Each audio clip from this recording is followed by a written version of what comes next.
Ada orang mampu simpan emas dalam jumlah yang banyak, 10 gram, 20 gram, 100 gram. Ada orang juga yang tak mampu. Jadi mereka ni boleh menabung secara sedikit demi sedikit melalui akaun Emas Gap Public Gold.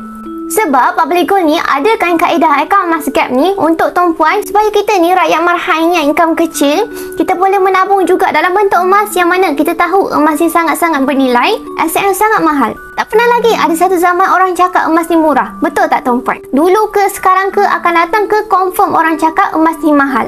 Emas ni aset yang sangat bernilai. Jadi, Public Gold wujudkan satu kaedah menabung emas melalui akaun Emas Gap Public Gold yang mana yang kita yang raya marhain ni, yang income kecil ni, kita juga boleh menabung emas secara sedikit demi sedikit. Dengan Public Gold melalui akaun Emas Gap, kita boleh simpan emas rendah RM100 tuan-puan. Yes, RM100 hari ni tuan-puan, kita akan dapat dalam 0.19 gram plus emas. Dan akan dimasukkan dalam akaun Emas Gap. Jadi, kita boleh simpan emas, kita boleh top up menabung sedikit demi sedikit melalui akaun Emas Gap ni.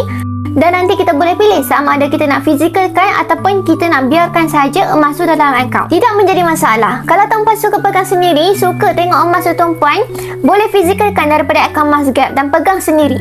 Kalau tuan-puan takut nak pegang sendiri, takut hilang, kena curi dan sebagainya, biarkan saja emas tu dalam akaun Emas Gap. Tidak dikenakan charge bayaran sama sekali. Kita boleh simpan emas sebanyak mana kita nak dan selama mana kita nak sekalipun. Okey tuan-puan yang baru nak bermula, jangan bertangguh lagi. Refer pin video saya untuk daftar akaun emas secara percuma. Follow rapai-rapai untuk ilmu emas dan kewangan. Mantap!